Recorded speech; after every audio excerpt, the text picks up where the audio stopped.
Mapagpalang hapon sa ating lahat. All glory to Jesus alone. Maraming salamat sa inyo na dumating today, afternoon worship service. But reminder once again, next Saturday, our service will start at 6 p.m. po. Amen po ba? Same place po tayo. And also, reminder sa lahat, are you comfortable in your sitting place right now? Okay ba tayo dyan? Amen. So praise God po. Welcome. This is your church. Amen po ba? So this is your graced family. Amen. So last Saturday po, we had our series na Deeper in Grace, which is Season 2 na po tayo. Amen po ba? So it was last Saturday that our brother MC or Mark Christian shared to us a very important message for us to know. And what was that all about? What was his message? The title of his message? Meron po bang reflect or meron po bang nakakaalala kung ano yung pinag-usapan natin last Saturday? Ang message po ng ating brother MC ay all about confession explained. Amen po ba? Amen. Praise God. So, we do believe na last Saturday, it was awakening to all of us. Because we Christians are still committing sin. Amen po ba? And because we commit sin, Brother MC shared to us 3 ways when believers commit sin. He explained to us that if we commit sin, those 3 things in front of you, these 3 things are the ways na pwede nating gawin. It means the first one is agree with God that what you did is wrong. It is very important that you agree with God. You admit it that you did wrong. Amen? Second po is that thank God that all your sins have been forgiven. Amen? We got the big idea that we are completely and perfectly forgiven. Amen po ba? And lastly, stop it. If you are right now nagkakasala ka sa mata ng Panginoong Diyos, stop it kasi yan yung sinasabi ng ating Panginoong Diyos. Amen po ba? So, this afternoon, allow me po to share to you the 6th part ng ating series na Deeper in Grace po. Amen po ba? So when you say deeper, it is really more deeper and diving into the grace of our Lord Jesus Christ. There are many fresh revelation for us what is really full grace. Amen po ba?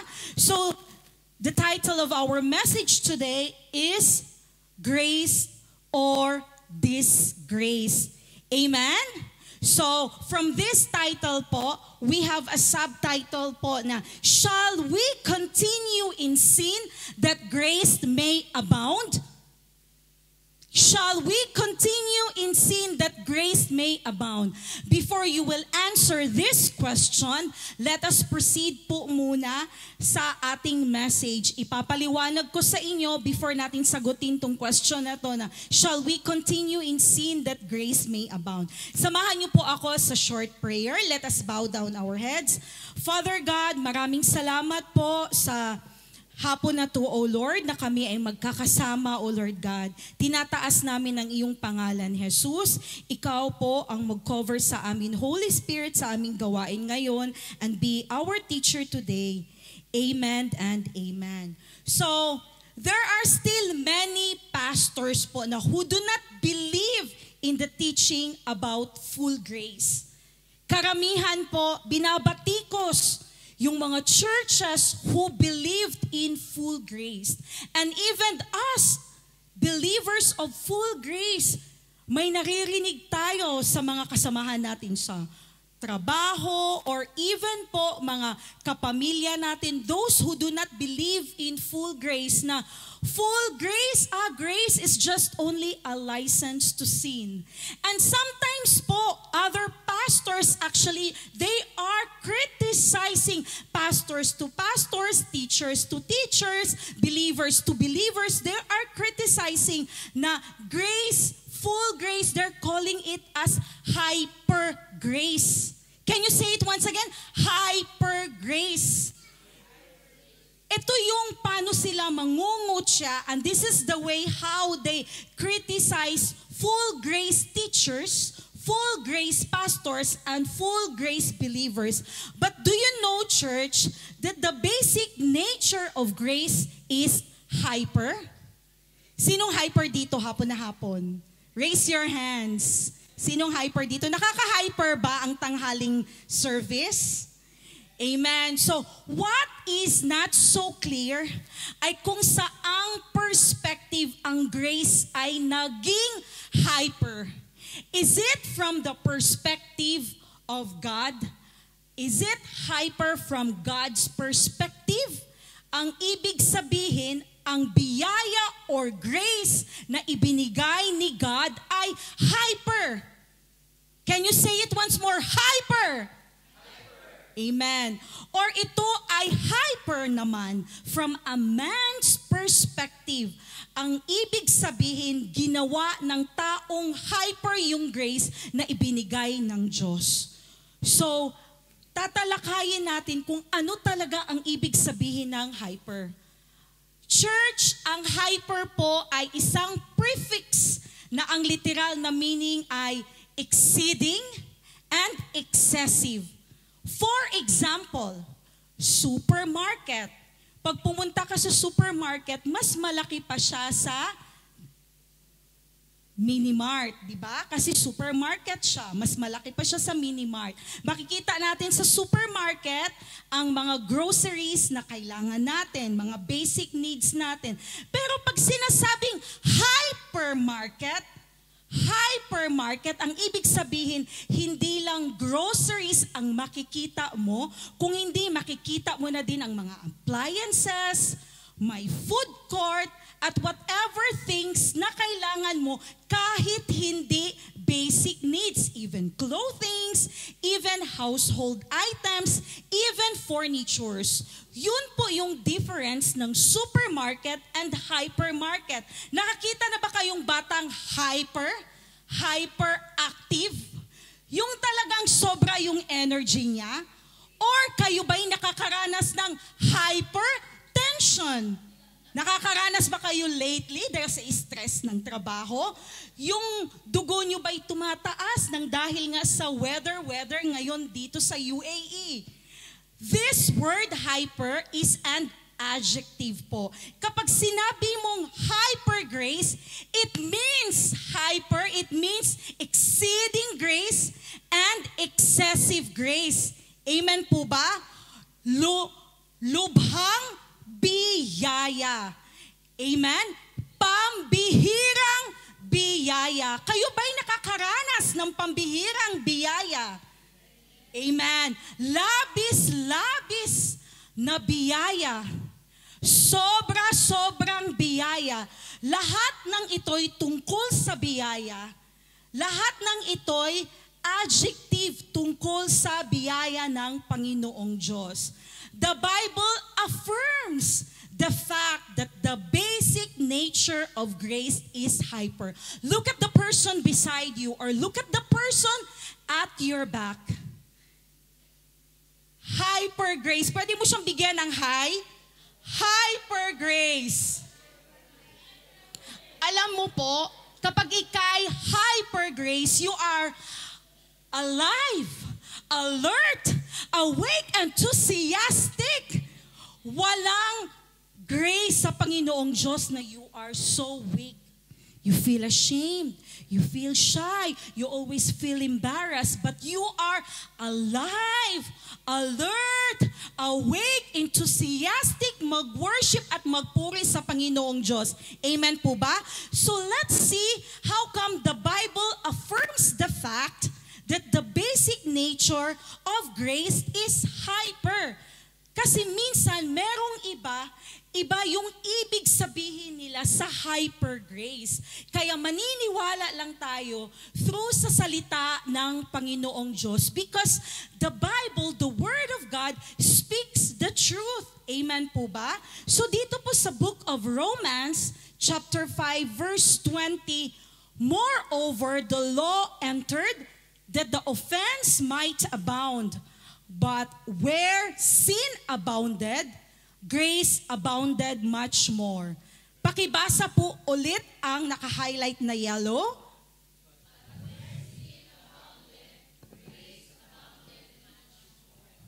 Amen. Sa translation naman po na New International Version, ating basahin, the law was brought in so that the trespass might increase, but where sin increased, grace increased all the more.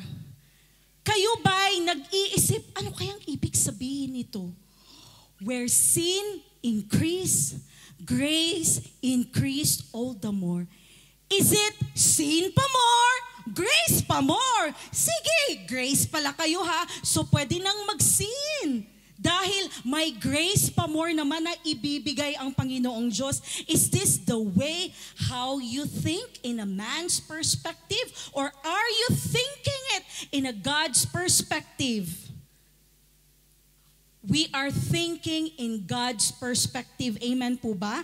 Dito po sa verse na Romans 5 verse 20, sa original Greek word po, ang ibig sabihin po ng abounded, sin abounded, ito yung unang abounded ha, sin abounded pleonazo.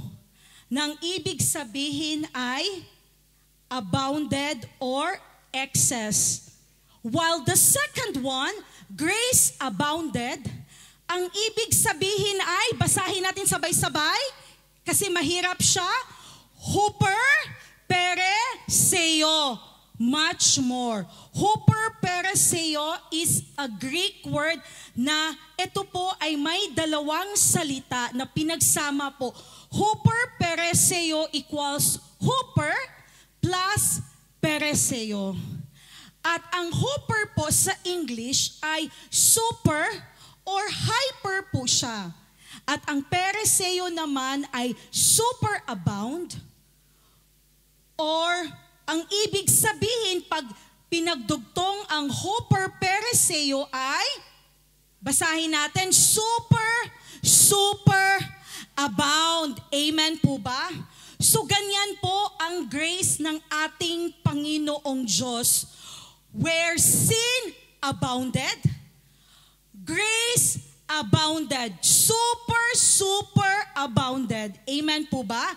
So it means po, the basic nature, it means po na, sa Romans chapter 5 verse 20, sa NIV po, the law was brought in so that the trespass might increase. Dito it is very basic, pinaliwanag talaga dito na where sin increase, grace increase all the more.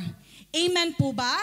Mas nag-i-increase pa ang biyaya ng Panginoong Diyos kaysa pagkakasala or sa kasalanan. Amen po ba? The basic, sorry po, may na-delete po yata na. Okay, let's proceed kasi may na-delete po na slide.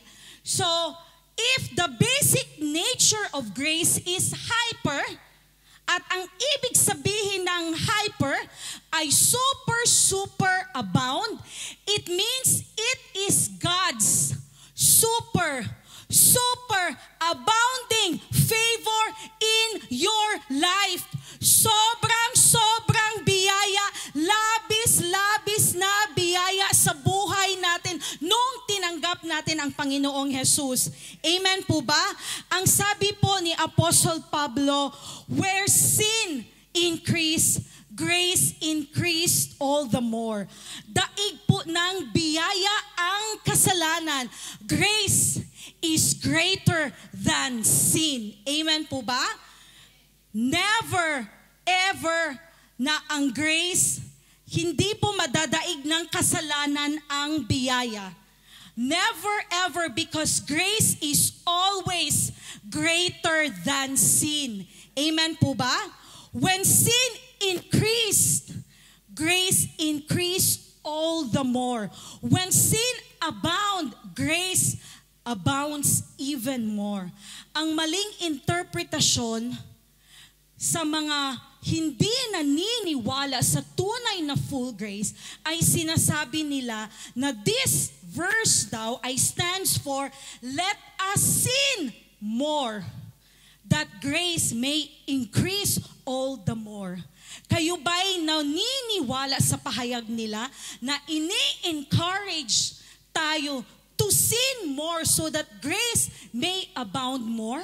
Naniniwala ba kayo? Yes or no? Lakasan natin, naniniwala ba kayo? Yes or no? Hindi tayo naniniwala sa kanila na tayo'y ini-encourage ng ating pastor na let us sin more, that grace may increase all the more. Look at the name of our church. Grace Unlimited. Unlimited ang biyaya ng Panginoong Diyos. Ang ating pastor bay, hindi ba tayo sinasaway pag nakikita niya na may mali sa buhay natin? Of course. He's coming and speaking to us discreetly to tell us what is good and what is bad. Hindi tayo hinihikayat na magkasala. Even Jesus Christ is telling, stop sinning. Amen po ba? Bakit nga po ba na may mga ganitong tao na nagsasabi, let us sin more that grace may increase all the more? Sapagkat kinukuha lamang nila ang verse sa Romans chapter 5 verse 20. But we do believe in the principles of hermeneutics, especially doon sa principle number 4, na we interpret the text through its context. Amen po ba? Dapat maigi nating basahin na ang Romans chapter 5, ayun na po yung last na Romans chapter 5 verse 20 ay mga panghuling verses na po yun. Yung chapter 5 verse 20, ang kasunod nun is 21. So what is next? Anong chapter ang kasunod? Sa chapter 5? Chapter 6. Amen po ba? So, dito po sa chapter 6, malalaman natin. Pero before we will let you know kung ano ang nakasulat sa Romans chapter 6 verses 1 and 2, gusto kong ipaunawa sa inyo that we are not encouraged any one of you to sin more. Because even Jesus, sinabi niya doon sa woman who committed adultery na even myself, I'm not condemning you. Go and sin no more. In-emphasize po yan, pinagsasabihan niya ang mga taong nagkakasala, go and sin no more. Even the story of a lame man who was healed by Jesus, anong sabi niya doon? Now you are well. Stop sinning. Hindi po tayo ini-encourage. And mind you, Apostle Paul is a very strong teacher about full grace. Alam na yan ni Apostle Paul na madaming magtatanong sa kanya na parang bang ang verse na nakasulat ay sin more because there is grace and the grace will become more if you sin more. Pero hindi po ganon. Any teaching po of grace that encourage people to sin more and continue sinning is not grace but what? Is a disgrace. Kaya tayo po, dapat malaman natin kung anong doctrine, anong teaching yung pinaniniwalaan natin.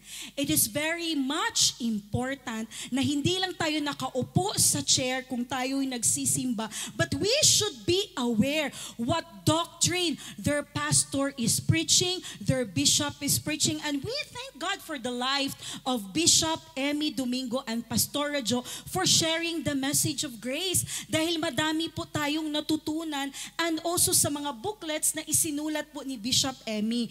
Amen po ba? So any teaching of grace that encourages people to sin more.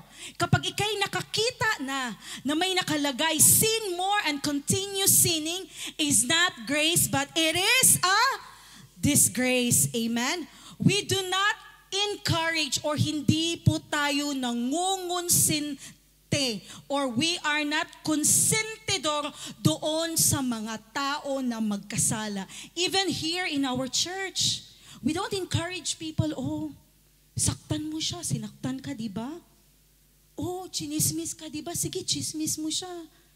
Inaway ka ba? Sige, awayin natin mamaya or ibablock na natin or tatanggalin natin sa group chat. We don't encourage. We don't encourage those kind of action here in our church. Ang tunay na katuruan ng biyaya ay hindi nag-i-encourage sa tao na lalong magkasala. Grace is not a license to sin because grace is not a disgrace. Amen po ba? Sino dito ang may license na mag-drive? Taas ang kamay. So, kayo ay nagda-drive dito sa UAE kasi it's a must ang may license. Sa Pilipinas, may mga taong hindi marunong mag-drive pero nagkaka-license sila. It's more fun in the Philippines, di ba? Kahit hindi nakapasa, may license sila. Either may kotse ka or wala or hindi ka na nagmamaneho para hingan ka ng dalawang ID, personal identification, kumukuha ka pa din ng license, di ba? So ulit, it's more fun in the Philippines. Ang ibig kong sabihin, ikaw ay nagkakaroon ng license dahil ginusto mo yun nung nasa Pilipinas ka. Either you know how to drive or you do not know how to drive. Dito naman sa grace is not a license to sin. Ang ibig lang sabihin na nito, na kahit wala pa tayong license, tayo ay nagkakasala. Aminin nyo, kahit wala pa tayo sa grace, tayo'y nagkakasala. Umpisa ng tayo ay bata pa. So, wag mong sabihin sa akin na ang grace is not, wag mong sabihin sa akin na ang grace is a license to sin. Grace is never, ever, ever be a license to sin. Dahil ikaw na nakikinig ngayon sa Facebook or sa YouTube, matagal ka nang makasalanan. Amen po ba? Tayo'y nagkakasala na nung tayo'y nasa sinapupunan pa. Yung mga tao na nasa Pilipinas, either kukuha sila ng license or hindi, magdadrive pa din sila, especially sa probinsya, di ba? Motor, tricycle, kahit walang plate number, walang license, matigas pa din ang ulo. So grace is not a license to sin because it is a gift from God to overcome sin actually. Amen po ba? So never tayong maniniwala. Dati-rati po, ang unang sinasabi nung narinig nila ang pangalang Grace Unlimited, ay naniniwala sa grace. Alam mo, grace is a license to sin. Ang pangit naman ng church niyo, ba't ganun? No! It's not a license to sin dahil magpalit man kami ng pangalan or hindi, still grace is not a license to sin. Amen po ba? Ang biyaya ng Diyos ay actually is the only solution sa ating kasalanan. Nothing else, only the grace of God is the solution. It means if grace is the solution to our sin, Jesus is the only solution to all our problems in life. Amen po ba? Because Jesus is the way, the truth, and the life. Amen? So actually, Apostle Paul already anticipated this kind of view na very controversy. Alam niyo bang hindi lang nangyari ngayon ang mga nangyayari ngayon, kung hindi, nangyari na din yan. Dati-rati pa sa kapanahunan ni Apostle Paul, yung tungkol sa sin abounds, then grace abounds more. Nangyayari na yun na magkakaroon talaga ng kontrobersiya or clash. Amen po ba? So actually, Apostle Paul already through the inspiration po of the Holy Spirit, He already addressed this kind of issue in the next chapter. And we are very much thankful sa Holy Spirit sa paggamit niya kay Apostle Paul. Amen po ba? Nabasa ni Apostle Paul na magiging controversial ang super abounded grace or hyper grace. Kaya agad siyang nagsulat sa chapter 6 verses 1 and 2, and let's read it. Sinabi dito, "What shall we say then? Shall we continue in sin that grace may abound? Magpatuloy ba tayo na magkasala dahil ang biyaya ng Diyos ay labis-labis naman?" Certainly, anong sabi sa verse 2? Certainly not.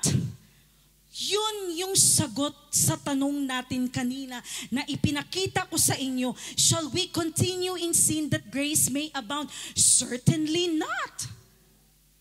Oops. How shall we who died to sin live in any longer in it? Paano? How shall we who died to sin? We have died to sin and live again. Babalik tayo sa kasalanan. Patay na tayo sa kasalanan when we receive Jesus. Amen po ba? So dito po sa verse 2 na to, ano ba yung pinapahiwatig sa ibang translation po ng Holy Bible? Ito po yung makikita natin, ang certainly not ay tinranslate po sa King James Version, God forbid. Even sa New International Version, it means by no means. Of course not. And also sa NLT, of course not. And sa New English Translation, absolutely not. And even sa God's Word, that's unthinkable. That's unthinkable. In other words, my brothers and sisters who are watching right now, even you are a full grace believers or not, kahit anong translation pa po ang babasahin mo, it is not possible for you to live in sin. Amen po ba? It is not possible for us to live in sin because we have died to sin. Amen? Why? Because how can you live in sin when you were already dead to sin? So question, kapatid, kailan tayo namatay sa kasalanan? Kailan tayo namatay?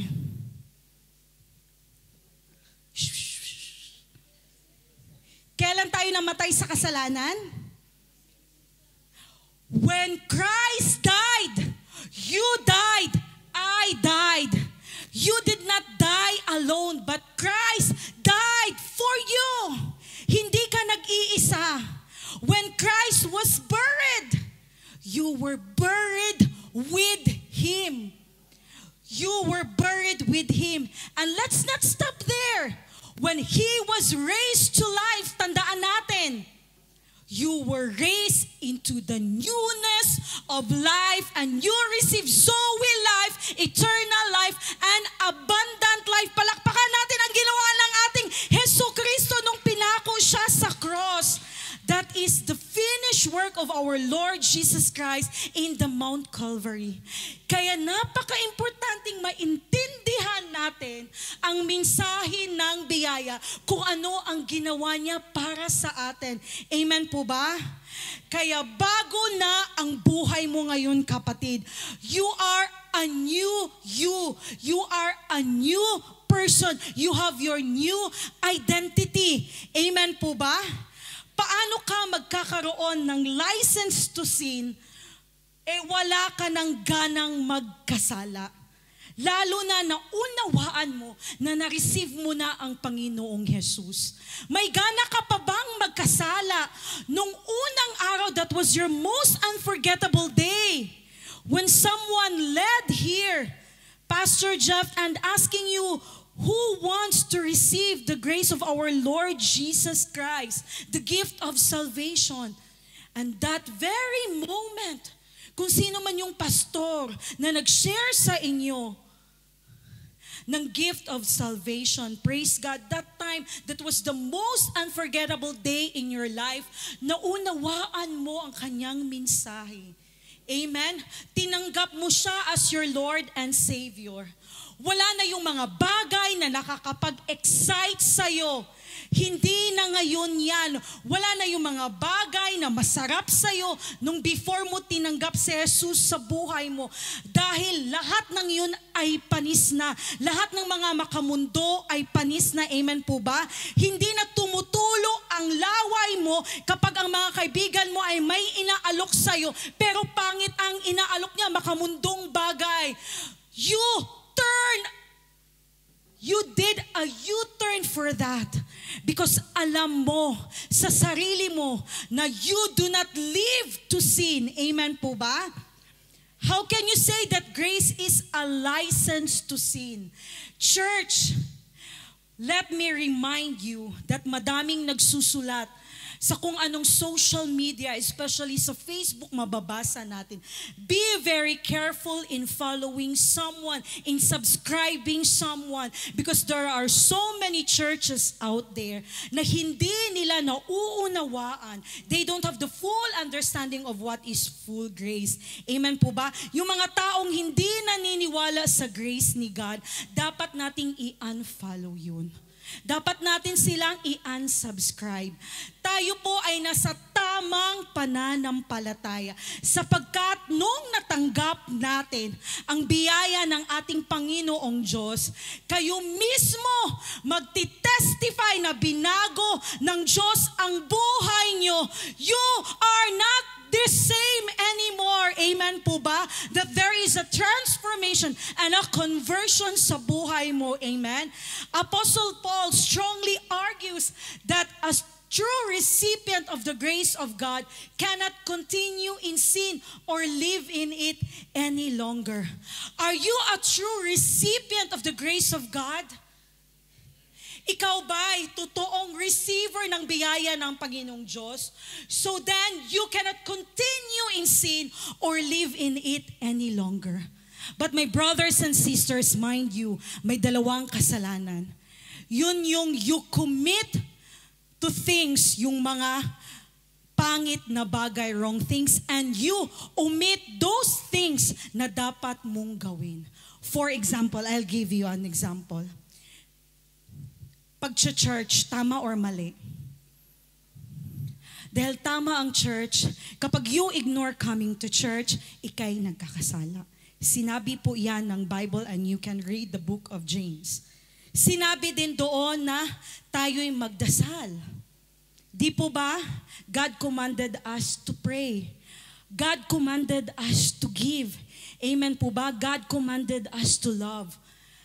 Napaka-unfair kasi minsan kapag sinabi ng commit to sin, ang iniisip natin palagi ay committing murder, killing someone, adultery, yung mabibigat na kasalanan. But actually, madami tayong nilalagpasan na mga kasalanan. Alam natin ang tama, ayaw nating gawin, yun ay kasalanan. Alam mo ang mali, praise God, at hindi mo ginawa. Pero yung alam mo ang tama at hindi mo ginawa, ikaw ay may pananagutan sa Panginoong Diyos. Is gossiping sin? Yes or no? Is criticizing sin? Yes or no? Yung mga sins na yun, para sa atin minor lang. Pero wala kasing sinasabi na ito yung category ng sin at ibang category to. Sin is sin. That is why mag-ingat po tayo that we cannot continue in sin or live it in any longer. Amen?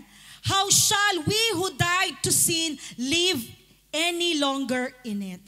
Kapag sinundan mo ang argument ni Apostle Pablo, walang posibilidad na ang tunay na tumanggap ng biyaya ng Diyos ay mamumuhay sa pagkakasala dahil siya ay totally dead, patay na sa kasalanan, died to sin. Amen? It's died.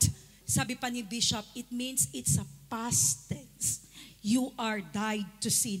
Hindi niya sinabi na will die to sin, mamamatay ka pa lang, or mamamatay ka pa lang, hindi niya sinabi yun. Ang argumento ni Apostle Pablo, ikaw ay namatay na sa kasalanan. You died to sin when you receive the Lord Jesus Christ. Kay Kristo, ikaw ay patay na kasalanan. Kaya ayon sa sinabi sa verse 6 to 11, wait, nawala yata yung verses. Okay. Okay, let's proceed. In the same way, sa Romans chapter 6 verse 11, in the same way, count yourselves dead to sin, but alive to God in Christ Jesus. Amen. Purihin ang Panginoong Diyos. We are dead to sin, but we are alive to God and we receive eternal, abundant Zoe life. Amen po ba? Amen. Praise God. Why believers cannot live in sin or continue in sin. Alam niyo po, tayong believers, we might commit sin or fall into sin. Alam niyo po ba, all of us commit sin, tama po ba? Binanggit yan ni MC last Saturday. We commit to sin. That is why nagbahagi siya ng 3 ways when we commit sin kung ano yung gagawin natin. Bakit ang mga tunay na mananampalataya ay di pwedeng mabuhay sa kasalanan or magpatuloy sa kasalanan? We may commit sin or fall into sin, but a true believer cannot live in sin or continue in sin. Gusto ko pong tandaan nyo yun. We can or may commit sin or fall into sin because we are not living in the perfect world, di po ba? So sometimes we fall into sin, we may commit sin. But a true believer cannot live. Hindi pwedeng mamuhay sa kasalanan or magpatuloy sa kasalanan. Na-bored ba kayo dahil puro kasalanan na lang ang naririnig nyo sa akin? But honestly, it is really awakening for all of us. Amen po ba? Because God already saved us. We received the gift of salvation. Pero of course, nandun pa tayo sa process ng sanctification. Di po ba? We are still in process. Kaya nga po, dapat i-renew natin ang ating mind. We need the Holy Spirit to renew our mind.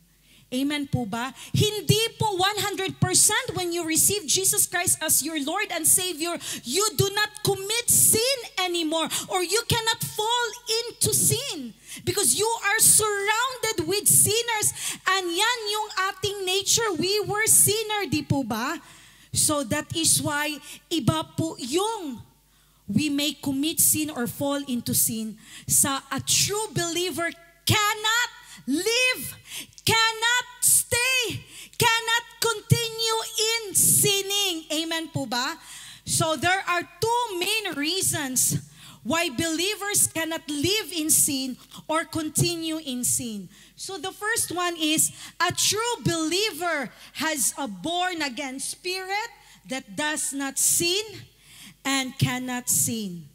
From the book of 1 John chapter 3 verse 9, ang sabi po dito, whoever is born of God, that is born again, ang ibig sabihin, doth not commit sin. Sinabi po yan sa 1 John chapter 3 verse 9. For his seed remaineth in him, and he cannot sin because he is born of God. Amen po ba? A true believer has a born-again spirit that does not sin and cannot sin. Whoever is born of God, taas ang kamay. Amen. Praise God. Lahat tayo at kung ikay nanonood ngayon, praise God sa buhay mo. Hindi nagkakasala at hindi maaaring magkasala dahil ikaw ay ipinanganak ng Diyos. born of God at nasa iyo ang binhi ng Diyos, God's seed is in you. When you receive Jesus as your Lord and Savior, you were being, ikaw ay nag-change na, ikaw ay ipinanganak, you are already born of God, and nasa iyo na ang seed. God's seed is already in you.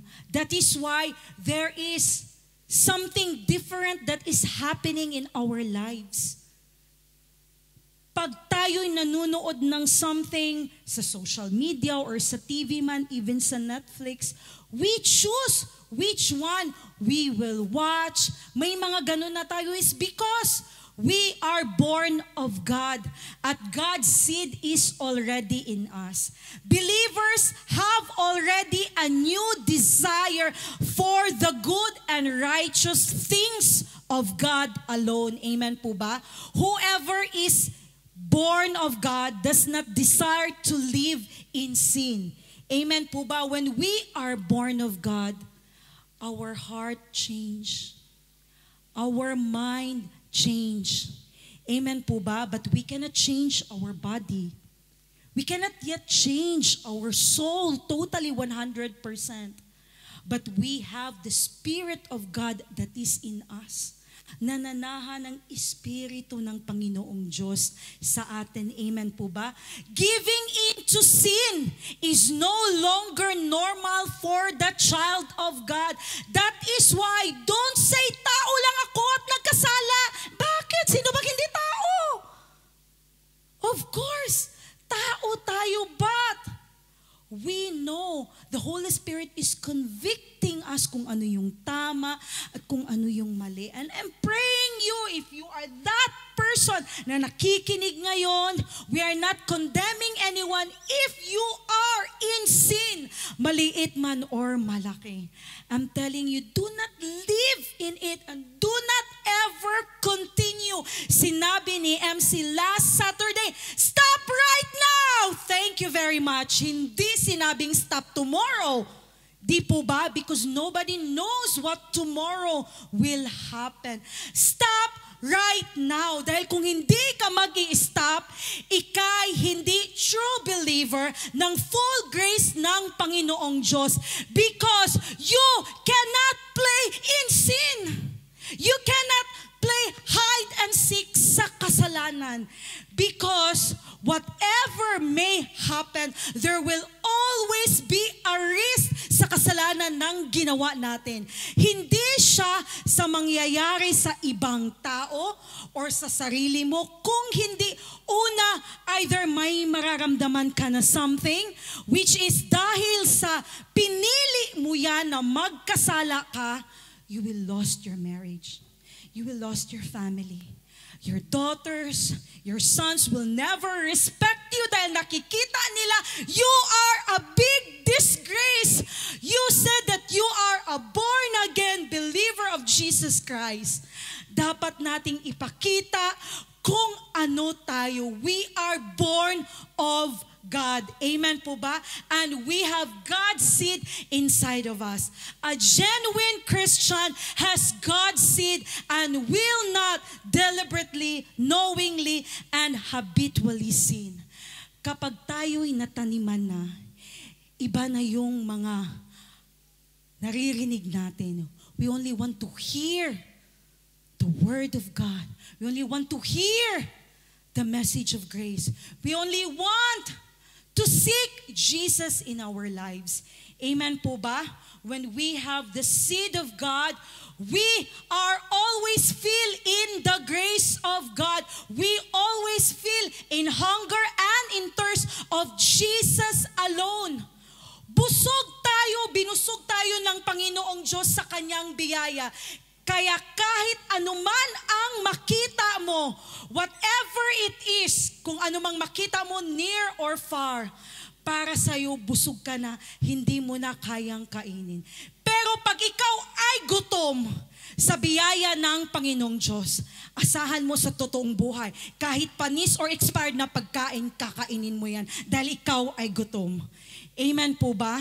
That is why we are a true believer of God, that God's seed is inside of us, and we are born of God.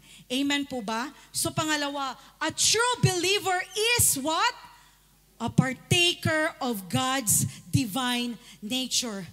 Ginawa tayong banal ng Diyos sa pamamagitan ng sakripisyo ni Kristo sa krus. Ano po ba yung divine nature ng ating Panginoong Diyos? He is holy, He is perfect, He is righteous. At dahil dito ay naging kabahagi ng kanyang kabanalan. Naging kabahagi po tayo, amen? Hebrews chapter 10 verse 10, and by that will, we have been made holy through the sacrifice of the body of Jesus Christ once for all. Amen? Ginawa tayong banal sa pamamagitan ng sakripisyo ni Kristo doon sa krus, at hindi sa pamamagitan ng ating mga sacrifices sa buhay. Those are nothing, filthy rags lamang yun. Yung ating mga ginagawa to cover up our sins, no. Those things cannot cover up your sins. It's only by the blood of Jesus alone. At sa pagtanggap mo sa Kanya, sa Kanyang biyaya. Amen po ba? Katulad ng itinuturo ng mga maling relihiyon, na ang sabi nila, kapag ang biyaya, dapat daw, meron din tayong works na ginagawa. No, those works are just filthy. Alam niyo po ba, when we receive the grace of our Lord Jesus Christ, there's nothing to be pleased. Only our Lord. We can only please Him. Yun po yung let's work out our salvation. Doon po yung makikita na magaan sa'yo, mag-ministry, magaan sa'yo umattend ng gawain. It's because you have the nature of God inside of you. Ang kabanalang ito ay ginawa sa atin. We have been made holy. We are not worthy, but praise God because of what He did on the cross. We have been made holy. We did not make ourselves holy. We did not make it by our sacrifices, but we were made holy. It's because of the sacrifice of Christ only on the cross. Verse 14 says, with one sacrifice, Christ made His people perfect forever. They are the ones who are being made holy. With only one sacrifice, and the sacrifice of Jesus.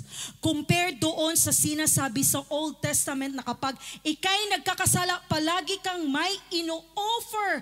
Amen po ba? Ino-offer ng animals para lang yun ay makakapag-redeem sa iyong kasalanan. But here, with one sacrifice, Christ made His people perfect forever. You are already perfected by God. They are the ones who are being made holy. First, the position of believers before God is that they are perfect. God has forgiven all of their sins through Christ's sacrifice, and He has imputed Christ's perfect righteousness to them. These great facts are the basis of our understanding before God. And second, the practice of believers is that they are being sanctified. Huwag po nating sabihin, may grace naman ang Panginoong Diyos. May mercy naman ang Panginoong Diyos. Mahal ako ng Panginoong Diyos, hindi niya ako pababayaan. Mahal ka ng Panginoong Diyos, I agree. Pero mahal mo ba ang Panginoong Diyos? Kung mahal mo ang Panginoong Diyos, why you live into sin? And why you continue sinning if mahal mo ang Panginoong Diyos? Di ba dapat ang pagmamahal ng Panginoong Diyos, ang magiging response natin sa Panginoong Diyos, ay ang ating pagmamahal din sa Kanya. Kung Siya ay faithful sa atin, dapat maging tapat din tayo na believers sa Kanya. Hindi lang kung tayo'y pupunta dito sa church. Hello po, God bless you po, praise God, hallelujah. No! Even in the most hidden corner of your place, maging tapat po tayo sa Panginoon Diyos. It's because if you say, hindi ko kaya, but sinabi ng Panginoong Diyos, stop sinning. I'll give you the Holy Spirit to be your strengthener, to be your helper, to be your counselor, to be your advocate. Walang imposible sa Diyos if we give this both hands and completely follow Him and obey what He said. Minsan kasi, hindi pa nangyayari, madami na tayong iniisip, lugi ako. Mahal ko siya. Kami naman talaga pero ganito lang. I cannot forgive him. I cannot forgive her. I have hatred. Ito yung ginawa niya sa akin. No. Give it all to God. Give it all to God because you are living or playing in sin right now. The time you know that it is sin, it is really sin. Mangamba ka. Dahil ang seed ng Panginoong Diyos ay nasa sa iyo. Kaya alam mo ano ang tama o mali. Amen po ba? Walang sinasabi na ang perfect time mong magbago ay sa January 2025. Walang ganun, my brothers and sisters. Huwag kang magbigay ng timeline. If God said, stop it, you need to stop it. Kagaya ng sinabi niya doon sa the woman who committed adultery. Go and sin no more. Amen po ba? Dahil kapag nagpatuloy tayo, madaming madadamay. Pamilya, trabaho, anak, parents, health mo, madaming madadamay. Amen? We are growing in holiness in thought, words, and in deed if we are in the practice of being sanctified. The position is granted instantly at the moment of saving faith. The practice is worked out, yun po yung sinasabi ko sa inyo, over a lifetime of growth in obedience. Wino-work out po natin ang ating mind, soul, ang ating emotions. Dahil po ito po'y inaatake ng kalaban. Madaming pumapasok sa isip natin, we cannot control. That is why there are things na kailangan nating i-feed sa ating kaisipan. Yun yung Word of God. Amen? Christ's single offering of Himself on the cross has perfected all those who are being sanctified. Christ once sacrifice has made perfect all who are saved by grace through faith in Him. When our Savior cried out, "It is finished," the sacrifice for sin was completed. Nothing else you can do. Nothing plus nothing, only grace plus nothing. Tandaan po natin yun. The work of the cross was done. The payment for all sin had been paid in full forever. Amen? You cannot stay sinful because by His grace, Christ has set you free and made you holy. Tandaan, naging kabahagi ka na ng buhay at kabanalan ng Diyos. We are partakers.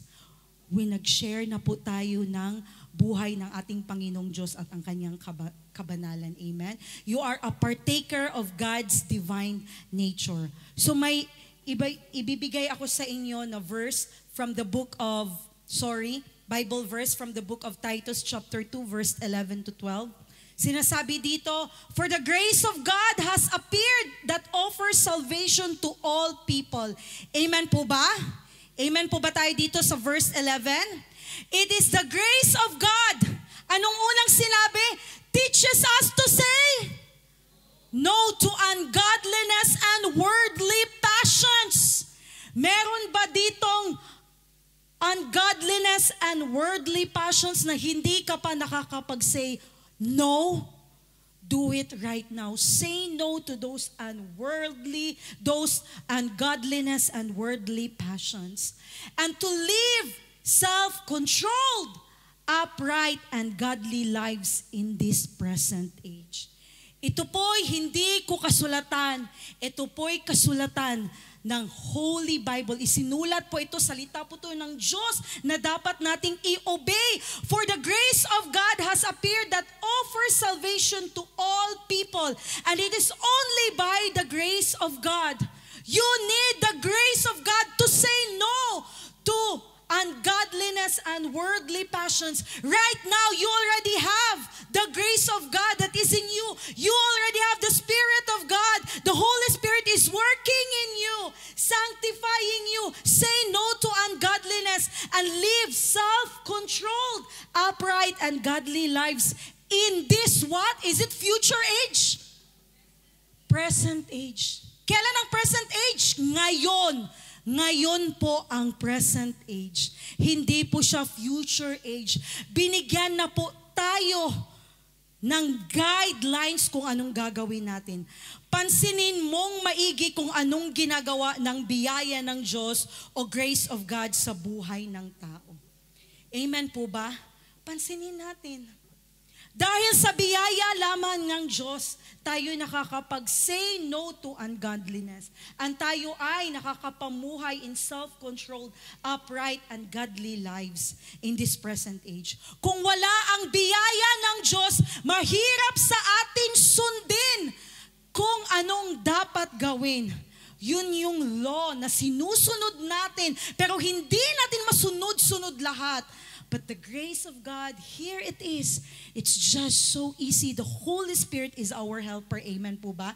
Ang biyaya ng Diyos ang nagpapalakas sa atin upang tayo ay mabuhay ng may pagpipigil.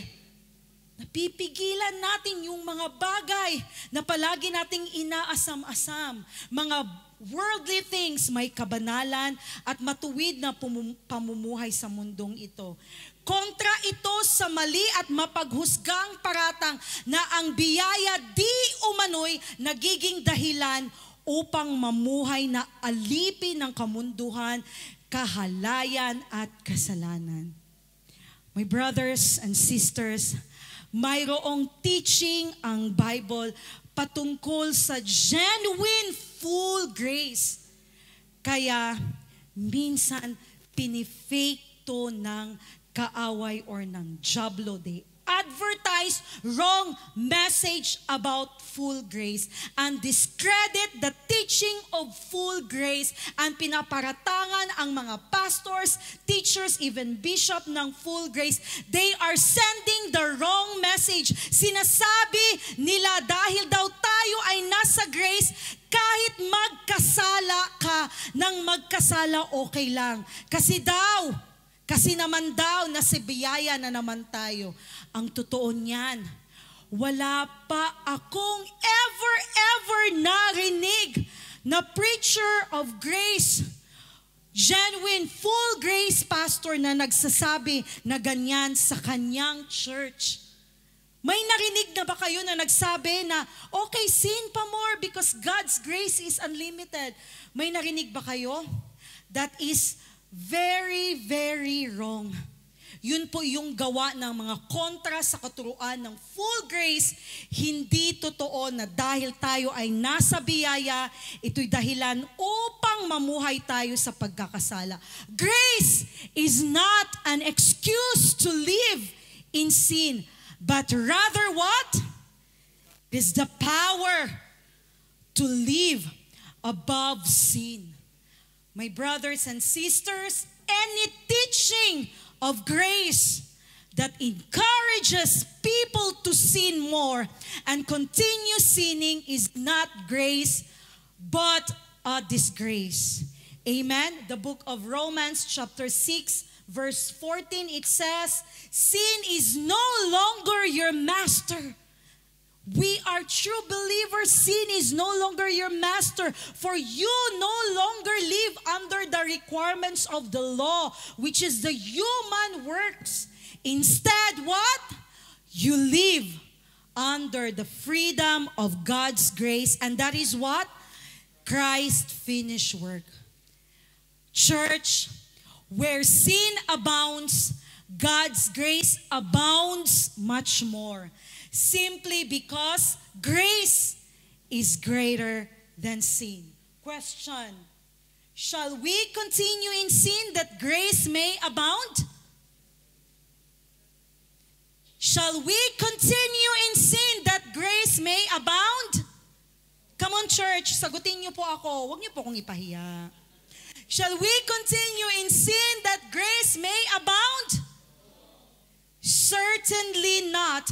Bakit? Because we have died to sin. We may commit sin, tandaan, or fall into sin, but a true believer cannot live in sin or continue in sin. At laging tatandaan ang dalawang reasons na ito. A true believer has a born-again spirit that does not sin and cannot sin. And ano yung pangalawa? A true believer is a partaker of God's divine nature. Meron po ba tayong lesson na na-learn today, this afternoon?